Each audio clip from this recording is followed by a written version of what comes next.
Often we've heard the statement that the ICC doesn't stand for the International Cricket Council, but it has been termed as a mockery of cricket and has been called a council of Indian cricket as the Indian Cricket Council.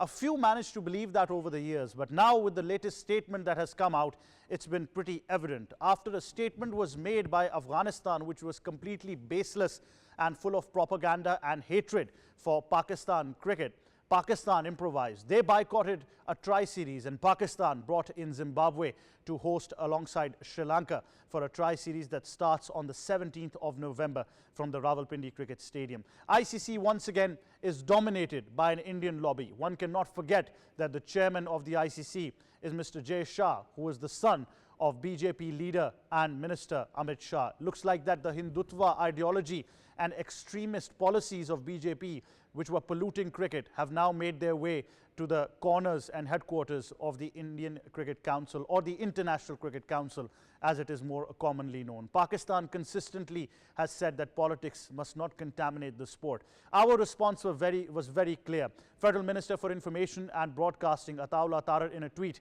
said Pakistan has been a victim of cross-border terrorism for many years, especially being instigated by India. He said that the episode follows a pattern of avoidable controversies under the ICC, with the current leadership having no regards for Pakistan and hell-bent on sabotaging the sport that connects all of us as well. The policy from the government of Pakistan has been very clear. But one thing is for sure, that first it was India that suffered huge embarrassment, be it the handshake saga or boycotting the trophy ceremony. And now looks like that Afghanistan will be the latest one to suffer and be humiliated in the world of cricket, because Pakistan cricket is destined to soar higher and higher. Our stadiums, our stands, even in Test cricket, are full of fans that further signify that our cricket is on a great trajectory and the movement. And the way the government of Pakistan and Chairman Pakistan Cricket Board Mohsin Naqvi have defended Pakistan's stance, along with Federal Minister for Information Ataullah Tarar, I think it speaks volumes of where Pakistan stands at the Committee of Nations. I'm Ahmed Nawaz. You're watching Scoreboard, coming to you live from our Islamabad studios of Pakistan TV. Let's take a look at what we're discussing in detail, because there's a lot going on in the world of sports. We start off with the Pakistan Tennis Federation as well. We tell you that the Chairman Pakistan Cricket Board had a meeting with the president of the Pakistan Tennis Federation and Pakistan's very own tennis star, QURESHI, of course, praising their stance as well. Tennis courts issue has been swiftly resolved. The Chairman Pakistan Cricket Board had earlier held a meeting a couple of months ago as well, and had offered full support of the Pakistan Cricket Board in the construction and growth of tennis infrastructure across Pakistan. So I think this is a welcome sign as well. Then we move on and we discuss something very particular, where Islamabad hosted the first ever motorsports event officially, called Race Wars 2025, a 3-day event that featured 320 cars alongside the categories of circuit race, drag racing, drifting. All these competitions held with fans applauding the thrilling driving skills, and of course the Capital Development Authority was at the forefront as the organizer of this event, making sure that racing is brought to safer corridors and not of course causing a threat to pedestrian life everywhere across the city of Islamabad. Then we move on and we tell you where sad news came from the world of baseball, as former MLB catcher JESÚS Montero died in a tragic accident. He debuted with the Yankees in 2011 and played 208 games for Mariners. He was rushed to the hospital, but unfortunately could not survive his injuries and passed away. Then we move on and we bring your focus back to cricket, where it looks like that the 19th of November nightmare and the curse for India continues, because now in their tour to Australia, they have been beaten by 7 wickets via the DLS method. They chased the 13-run target, 131-run target to be precise, in 22 overs. Australia, of course, now lead the 3-match series 1-0. It was the Optus Stadium which offered a lot for the fans, but it was a disappointing performance by India all over again. And then we move on and we discuss the Rawalpindi Test match, where it's been very exciting for day one. Pakistan winning the toss, opting to bat first, and some quality performances from Pakistan in the batting department as well, with our skipper Shan Masood leading Pakistan's charge at stumps. Pakistan 259 for 5, with Saud Shakil unbeaten on 42 and Salman Usman Ali Agha joining him on 10 runs. How day 2 proceeds is going to be very, very interesting. So we give you all the stats and figures. But interestingly, it's a debut for Asif Afridi, which many were skeptical about, but it is happening at the Rawalpindi test match as well. That's what we're discussing in detail. All the details and much more right after a short break. Stay tuned to the scoreboard.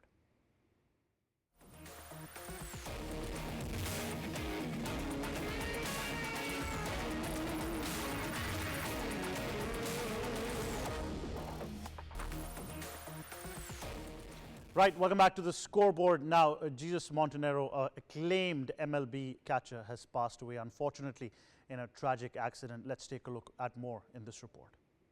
Former Major League Baseball catcher JESÚS Montero, who played for the New York Yankees and Seattle Mariners, has tragically passed away at the age of 35 following a traffic accident in Venezuela. According to local authorities, Montero's motorcycle collided with a truck on October 4th, leaving him critically injured and hospitalized for over 2 weeks before succumbing to his injuries. The Venezuelan Professional Baseball League paid tribute to Montero, praising his passion, dedication, and the inspiration he provided to young players. Montero's death has sparked an outpouring of grief across Venezuela's baseball community. A promising talent, Montero made his major league debut with the Yankees in 2011, later playing 208 games for the Mariners until 2015. Finishing his MLB career with a .253 average, 28 home runs, and 104 RBIs. Despite facing setbacks, representing teams like Navegantes del Magallanes and Cardenales de Lara before retiring in 2021. His loss leaves behind a legacy of talent, perseverance, and love for the game that inspired countless fans and fellow players.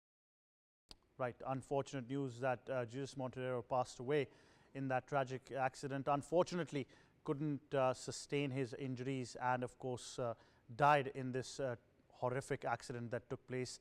Of course, condolences have come across the MLB community, including fans that are devastated across the world. Now, of course, we'll be moving on and we'll be discussing tennis and giving you the latest updates, where there has been a very important meeting between the president of the Pakistan Tennis Federation, Asamullah Qureshi, with the chairman Pakistan Cricket Board, Mohsin Naqvi. This is the second such meeting that has taken place over the span of a couple of months, where the issue of tennis court has once again been highlighted. Chairman PCB, Mr. Mohsin Naqvi, even in the previous meeting, had highlighted that all tennis infrastructure and growth requirements would be supported by the Pakistan Cricket Board, and of course this support would be offered to the Pakistan Tennis Federation. Once again, this was reaffirmed in this meeting that took place with Asamullah Qureshi, Pakistan's very own tennis star, and the president of the Pakistan Tennis Federation as well, who joins us now on the scoreboard. Good afternoon, Assam, and welcome to the scoreboard. How are you? Ji, Assalamu alaikum. Thank you so much for having me on the show, and hello to all the viewers as well. Well, it's an honor having you on the show, and I would just like to ask you straightforwardly that how productive has this meeting been? This is obviously the second meeting in the span of a couple of months, and you've once again been able to highlight some of the key issues of infrastructure at the Pakistan Tennis Federation. No, both meetings are very, very fruitful, and Mohsin Naqvi Saab has been very, very forthcoming, to be honest. A lot of respect and gave me a lot of honor as well. He understands the vision that I have, and I think all the infrastructure development that he's done for the cricket, especially holding the Champions Trophy as well. He understands the only way we can promote any sport in Pakistan, we have to upgrade our facilities, we have to upgrade the infrastructure, and he's been very, very forthcoming, and the way he's been so dynamic and is known for all his dynamic personality. I think he's definitely helping Pakistan Tennis Federation in that regard as well. And I really, really appreciate all his time for me as well, and for the Pakistan Tennis Federation as well. Every time I've asked him to meet me and give me some time, he has given that. And he has reassured once again that all the resources we need from his side in order to build up the infrastructure of tennis, especially the National Tennis Center, we have his full support. So it's been very, very good so far. Well, Assam, you've been a player yourself and still are, obviously. I think that part of us never goes away. You can better highlight it. You've been able to better highlight some of the issues that players have as it comes to infrastructure. But this is for the first time happening in Pakistan, that we now understand, because we're a nation which is dominated by cricket in terms of financial model and support as well, be it the fans or infrastructure. How important is it, and what kind of culture we're changing once we realize that the sport that dominates now is ready to offer its help and cradle for the needs of other sports that are also very popular in Pakistan? No, I think it's major breakthrough. I think it's very important. Obviously, cricket is the #1 sport in Pakistan, and all the other sports have to somehow follow the roadmap as well to take all their respective sports as a business entity as well. And you have to start thinking it that way. And that's the only way you can grow a sport in any country. And don't rely on government funding all the time. You need to go to the corporate sectors, but in order to show some value to the sponsorships or whatever, you need to have a proper, I think, international standard infrastructure where their logos, where their I think names can be highlighted in the right way and in the proper way, and obviously at the international arenas. And that's what I'm trying to do, and that's what my goal is, my vision is. And Mohsin Naqvi Saab obviously definitely understands that, and all the improvement he's doing with the cricket infrastructure is remarkable. What he has done with the cricket stadiums in Pakistan for the Champions Trophy as well. I think he understands, he has that vision as well. And I think it shows his character as well and his goodwill as well. And it's not about just promoting cricket. He actually wants to promote a positive and soft image of our country and use sports as that tool as well. And I'm super happy that we are on board with him, and he understands what I want to do with tennis. And he's been very forthcoming and been supporting so far in every way. And actually, with everything that I've asked him and requested him, he's been very helpful so far. Well, certainly, but you've been a huge advocate of that National Tennis Center and that Center for Excellence, as some sports might call it, or a high performance center. As a player, you have been, now you're at the helm of affairs. How much is it going to change Pakistan's outlook of future players for tennis? It is already changing. The thing is, we focused a lot the first time, like last year when I became president, my most important thing was to upgrade the infrastructure. We didn't have a gym here. We didn't have locker rooms. We didn't have showers. We didn't have any proper rooms for the players to stay. We didn't have a restaurant where players can have proper, decent nutrition and food. I was able to do all those things. And on the basis of those improvements, or that, I would say, upgrading of the facility, we have been given 7 ITF junior tournaments next year, which is going to be an historical number for Pakistan. We have been sectioned 2 J60 events next year, which has also never happened in Pakistan history. And I think it's all because of what we have been doing with the National Tennis Center and been upgrading them. For the very first time in Pakistan history, we're bringing an ATP event. ATP Tour Challenger has been sanctioned for us. And that's also because of all the upgrading we have done in the past year. These are all historical milestones, for not just for tennis in Pakistan, but actually overall for Pakistan. I've been representing Pakistan and carrying Pakistan's flag on the ATP Tour as a player, but for the very first time, Pakistan's name is on the ATP Tour calendar, that we're going to be holding an ATP Tour Challenger for the very first time. It's almost like saying that we're going to be holding an ICC event for the first time for cricket in Pakistan. So it is as big as that. And I think a lot has to do with all the things that we're doing with the National Tennis Center, upgrading the facility, we're getting all the courts resurfaced, and we're planning on, with Mohsin Naqvi Saab and his direction, we're planning on having an covered facility, first of its kind in Pakistan, in a few months' time as well.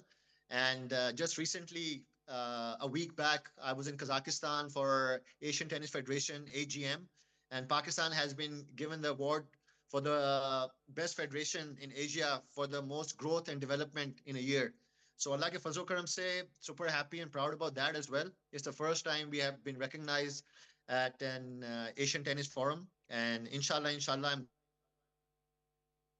Right. Finally, I think that really sums it up as well, that, you know, we're looking forward to a terrific year ahead, and of course a terrific tennis outlook for Pakistan as well. Thank you very much, Samullah Qureshi, for joining us. That was the president of the Pakistan Tennis Federation who was talking to us. And as he's highlighted, I think Chairman PCB Mohsin Naqvi has been very vocal and forthcoming about the fact that he's going to support this infrastructure development and growth of tennis, especially when it comes to the Center of Excellence as well. And Assam just announced it.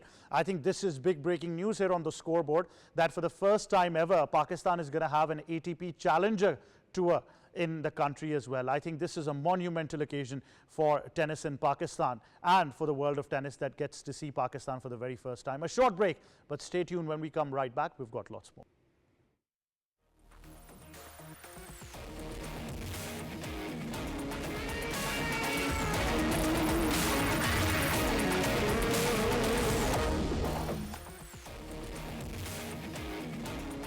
Welcome back to the scoreboard. Cristiano Ronaldo is now in the headlines once again. It's been a couple of days now from him being called the first billionaire in the world of football, all the way to being the leading goal scorer in World Cup qualifiers. But now once again, he's in the headlines. We've got some interesting visuals. You look at that. I'm going to be telling you what really happened. So he was just about to score, but he made a gesture to someone sitting in the fans as well. And this someone really enjoys a lot of public following as well when it comes to digital content creators. I mean, his name just stands out there because he's known as the Speed. The YouTuber iShowSpeed joined Cristiano Ronaldo's celebration, and we all know the bond that they share as well in the Saudi Pro League game as well. So Speed has been in the headlines all over again. So I think that was just something interesting as Al Nassr managed to beat Fatah 5-1 that we've got to share with you. Let's take a look.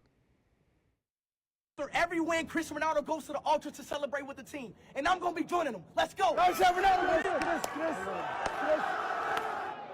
Oh, you want me to do it?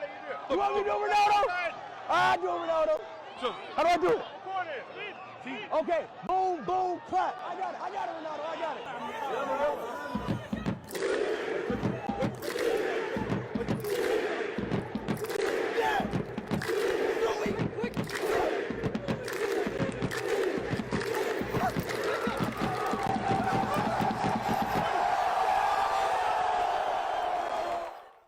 And there you have it. Absolutely insane images coming from Al Nassr's game. But this is what Cristiano Ronaldo is, and this is what Speed is as well. So both of them sharing that moment. I think this is going to become a historic moment when it comes to football and digital content as well. But now we're going to take your focus to cricket, because Australia have been on their merry ways in their home series against India, where Rohit and Virat Kohli were making a comeback. But looks like the curse of 19th of October continues, because the last year when we talk about the World Cup defeat, and now this time we talk about a defeat at Optus Stadium in Perth, and India were all over the place. I mean, Australia not enjoying the luxury of their star players, but still managing to trouble India, just gives us an idea of how relentless Australia is. Joining us in studios is cricket commentator K. Asif Ahmed. Good afternoon and welcome to the show. Good afternoon, dear. How are you doing? I'm doing very well, but looks like India isn't. Well, I think, you know, when we talk about the two players like Rohit Sharma and Virat Kohli are there, and you're reminding us 19th of the October, the final of ODI World Cup, the way Australia played. See, Australia is Australia, and when they're playing in the home season, home conditions, home country, it's really difficult to beat Australia. And when you say that the India, they're already enjoying some good performances, they're in good situations. When we talk about there's some other players, see, India, whenever India will play in Australia, they will get some trouble. But there's been no impact. Let's talk about bringing back Virat Kohli and Rohit Sharma. Let's be honest, both of them had no impact on the game. Ahmed, they're big names, they're big guns. Just for the sake of names? See, this is India. And we do remember that how Virat Kohli and Rohit Sharma, they performed for India so many times. This is not Pakistan, this is not any other country that if your premier players are not performing well and the media will start bashing them. This is not India. Virat Kohli, he performed several times, he brought many victories. Same as Rohit Sharma, when you see his ODI stats, how could you forget that this is the same guy? Just for my sake, I want to ask you this. I think KL Rahul is batting too low down the order. I think he's a fantastic player. Well, the batting order, you know, that I don't agree with this mantra that I'm an opening batter. I cannot bat on number 5, number 6. Right. If team requires on number 7, you should go on number 7. Absolutely. I'm going to come back to that, but let's take a look at this very interesting report.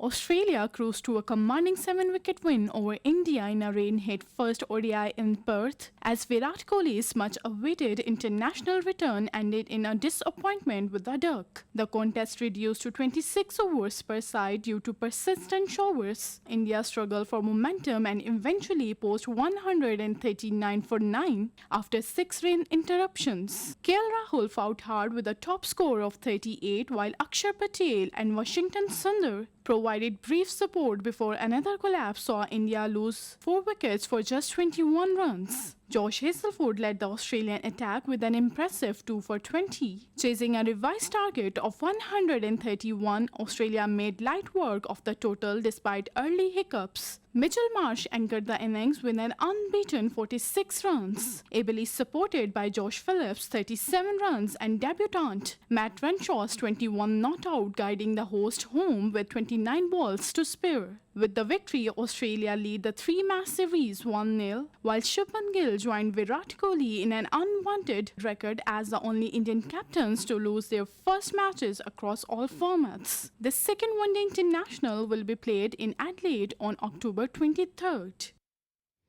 Well, a fantastic match itself. Unfortunately, rain played spoiled sport, but a lot of runs offered, I think, still on this not so traditional Perth pitch. Ever since they moved from the traditional WACA ground to Optus Stadium, there have been a lot of runs offered for the batters as well, but still without the luxury of star players, they managed to do this. God knows what's going to happen when they come back. Well, this is Australia, Ahmed, and the Pakistan was lucky that they played good cricket in ODI against Australia, and Pakistan have beaten them after 22 years. Indian team, I always a fan of their sportsman spirit. When we talk about that, if there is no Virat Kohli, there is no Rohit Sharma. We've watched in Asia Cup, they played tremendous cricket. They have some youngsters, and Shubman Gill, KL Rahul, they're the players, we've been watching them for a long time, 3-4 years, that they're performing well. So India is a good team, but don't forget, this is Australia. You're satisfied with their bowling? Okay, I'm not fine. I'm not saying that they've performed 100% well, but see, when you're playing batters like, see the legacy of Australia, see their past, that they have produced Adam Gilchrist, Andrew Simons, they have Ricky Ponting. So the youngsters, they're just following the traits of their senior players. So that's why their dominance is pretty much clear. So I feel sorry for the Indian bowling. Well, you do feel sorry, but I think do they feel sorry for themselves is going to be a real question as well, because losing by 7 wickets is certainly a dent, and going deep into the series, I won't be surprised if it ends as a clean sweep. The first game, of course, that the rain interrupted, but Australia was in good position.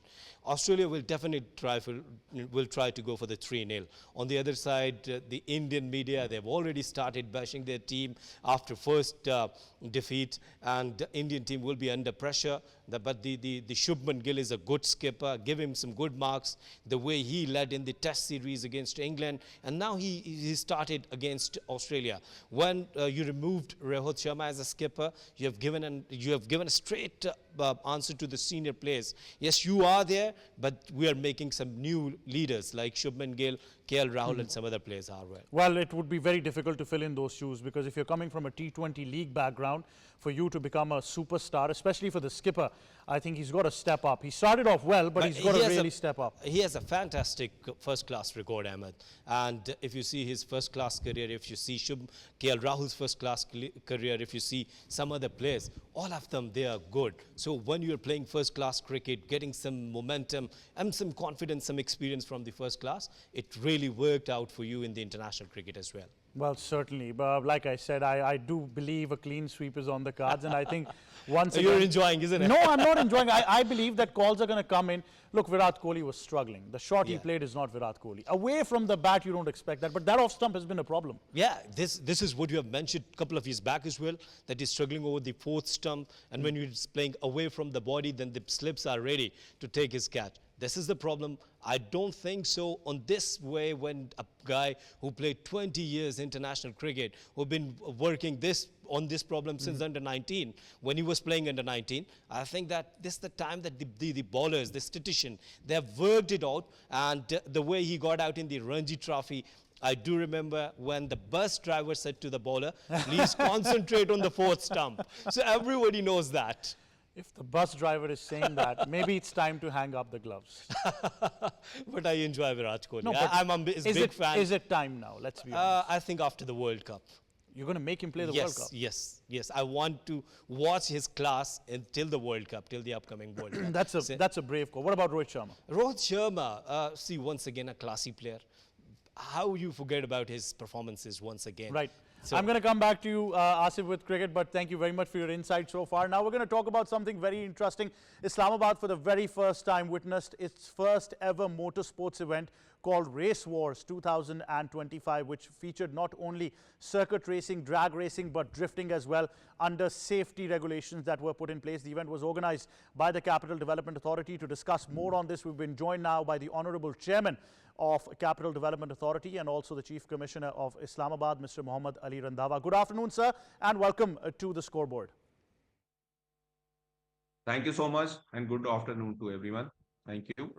Right, sir, what would you like to add first of all about this event? It's been a great success, a huge fan following was there, people were in attendance. What is your take on the successful organizing of Race Wars?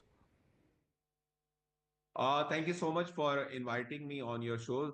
First of all, this event and a lot of these events we have already planned and we will going to execute on the direction of the Minister Interior, Mohsin Naqvi Saab, our Information Minister, Tatar Saab, and of course, the Prime Minister of Pakistan. He always directed us and they always wanted us to bring the lot of events and healthy events for Islamabad, for the citizens of Islamabad.